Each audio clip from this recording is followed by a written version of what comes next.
Hello everyone, my name is Eric Taran Mullins, and after roughly 9 years of working crazy hard on writing, illustrating, and self-publishing my own manga comic called Blithe, I've been watching a ton of anime while doing it. I'll put my work in progress on the side here. I watch mostly dubbed, but if ever I'm given just a moment of free time, then I'll watch subbed. Keep in mind, folks, that these are all just my opinions. Just because we don't see eye to eye on something doesn't mean we can't have an amazing conversation about it, so if you have a difference in opinion, please write so in the comment section below. With that aside, it's time to get into talking about Studio Ghibli's anime film, Castle in the Sky. I can't say Originally, Hayao Miyazaki wanted to attach a little adventure into his title by borrowing the name from Gulliver's Travels.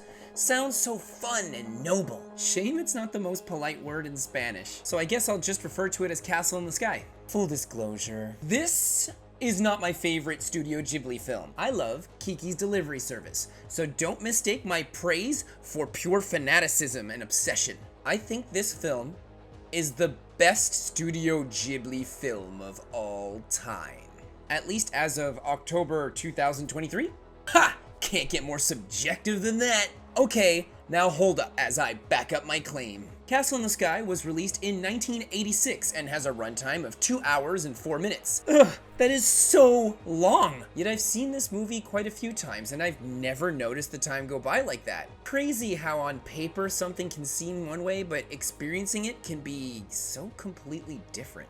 It's a fairly action-packed, high-speed adventure film that does slow down from time to time to give us proper character development and pacing, and it's good for all ages. The movie takes place in an alternate reality Earth where an advanced human civilization had floating continents they lived on, but they've all died out and the most of them had crashed down to Earth thousands of years in the past. The present-day setting of this anime kind of feels like the Industrial Revolution, where everything is steam or coal-powered. The one deviation from our world would be their urge to return to the skies. They actually show you old-timey exploration illustrations of this culture's evolution in the opening credits. Fantastic. There are a ton of unique, wonky, odd flying vehicles all throughout the film. Just some really awesome designs. So there is your context. Now to start talking about the actual film without any major spoilers. My reviews are made to inspire or inform those of you that have yet to see these films. There are two main protagonists of the film, the first being Pazu. He's an upbeat 12-year-old aspiring engineer who one night while working— Whoa, did I just say 12 years old? Yes, and I'm gonna try and put you in the right mindset. Try and think of the setting of the film being in our 1830s. How old was your great-great-great-great-great grandparents when they started working, having families, and their lives started? Honestly, it's not really an important aspect that gets brought up often enough in the film. However, for all intents and purposes, he's a young adult. He works as an engineer's apprentice when out of nowhere, this girl falls from the sky. Or rather, floats down from the sky? Unconscious and glowing. Doesn't this sound like a fun, intriguing adventure that's just right around the corner? Well, it is. Patsu's living on his own in a small home that's actually kind of falling apart. You can tell that he tries to maintain it the best that he can while actually spending most of his time on his hobbies. An absolutely romantic dreamer that aspires to find the mythical floating castle. Dang, forgot already. I meant to say mythical floating castle in the sky. Other than exploration, he has reasons for wanting to find this castle. Same as there are reasons he's living all by his lonesome, but you'll just have to watch the movie to get those details. The second main protagonist is that floating girl, Shida. She grew up on a farm and has had stories passed down from generation to generation about her ancestors having lived up in these floating castles.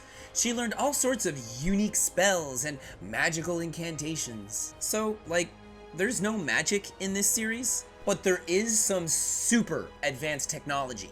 Do what you will with such information. 13-year-old Shida gets taken away from her farm that she tries hard to maintain on her own. This sounds familiar. By the military in a giant dirigible, or blimp, that looks like a sky tank. It's pretty cool.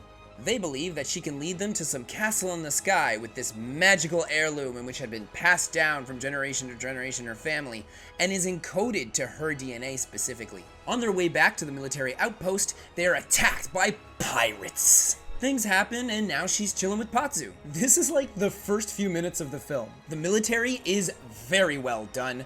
They're strong, imposing, and heavily funded, which they actually bring up from time to time as the government expects results for their large flying castle hunting endeavors. They have a sort of Area 51 style organization calling most of the shots, and it's all ever so well written. It really feels bureaucratic, but this is all just background happenings while we follow certain characters around, continuing our epic inner atmospheric adventures. See, this film does an incredibly good job at creating the world that they are living in.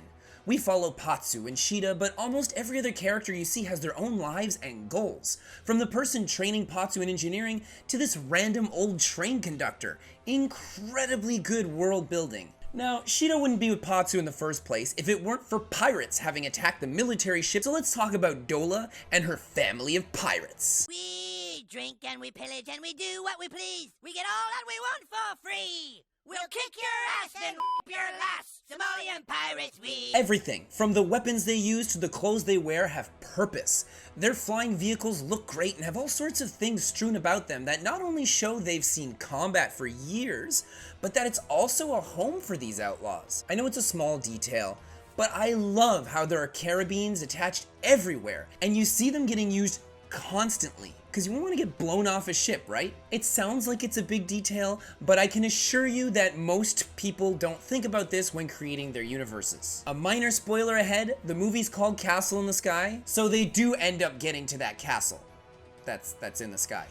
So obviously they make it there. I just won't be going over the details with you other than it's very well placed and structured within the story. There are so many action-packed sequences that make you completely forget about that 2-hour and 4-minute runtime, and when things finally slow down here and there, they use these moments either to give us some character development, lore, or even perhaps a little romance. And I will say this much, it does have an ending, a proper one. Actual closure within its own 2-hour and 4-minute runtime. I mean, My Neighbor Totoro just ends abruptly. Kiki's Delivery Service has a great ending, but the problem is the real closure is within the end credits. Howl's Moving Castle finishes itself with a Deus Ex Machina in the final 2 minutes, and I'm not even gonna get started on Ponyo. I just can't. Endings can be a real challenge to write. Either there isn't enough time or money, or the story has gone so far off the rails due to the writer being so well renowned that the editors fear to do their jobs properly. All sorts of things can go wrong, but not with Castle in the Sky. Its act breaks are simple yet effective, following the classic story structure guidelines we are all taught in grade 5 literature class. So there aren't really any surprises? I mean, I guess there might be one, but you see it coming a mile away. It's a welcome surprise to not have a surprise ending. The whole film gives you an amazing positive message to take away with you by the time you've finished it. Like so many other Studio Ghibli films before it and afterwards, and it isn't being preached or crammed down your throat, it's just the underlying theme of it all. Be excellent to each other. And also the environment. I'd almost say it feels kind of like a video game. Legends of Zelda's Castle in the Sky. An excellent game to use as my baseline, considering Zelda has taken a lot from Miyazaki films. From art style to music to wait, this isn't a retrospective video on Zelda's inspirations over the years. But for real, if they actually did make a Zelda animated series or film, Studio Ghibli would definitely be the best fit for this, considering they share so many similarities already. This would feel right. The art style is like any of the other Ghibli films. It's got a bit of that 80s charm, but honestly, due to Ghibli still pumping out movies in today's day and age with that similar style, it allowed for their older films to feel as though they really haven't aged. This is quite a fascinating phenomenon. Of course, we add that with its animation quality. For a world designed around floating cities, you can actually feel the weight of a lot of vehicles and items. Seeing the large planes take off almost seems as though they shouldn't be able to in the first place. Even when a person carries something like a gun, you can see there's a decent heft to it. A fictitious adventure grounded by non-fictional confines done in such a pleasant manner. It all just flows so nicely in a world that's probably pretty windy. Ghibli sure does love to attempt raising the animation bar over the years, and the award they get for this is that their films all look so impressive even after over 35 years. Had this been all, it would have been enough. But no.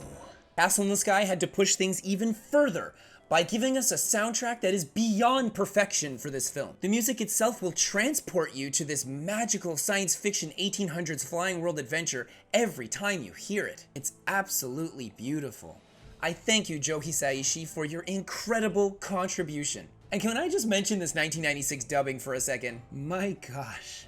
James Van Der Beek, Anna Paquin, Mark Hamill, Cloris Leachman, and a young John DiMaggio. Only to name a few here, but they all did exceptionally good jobs. Where you could have seen this movie and never even thought that it was a translation in the first place.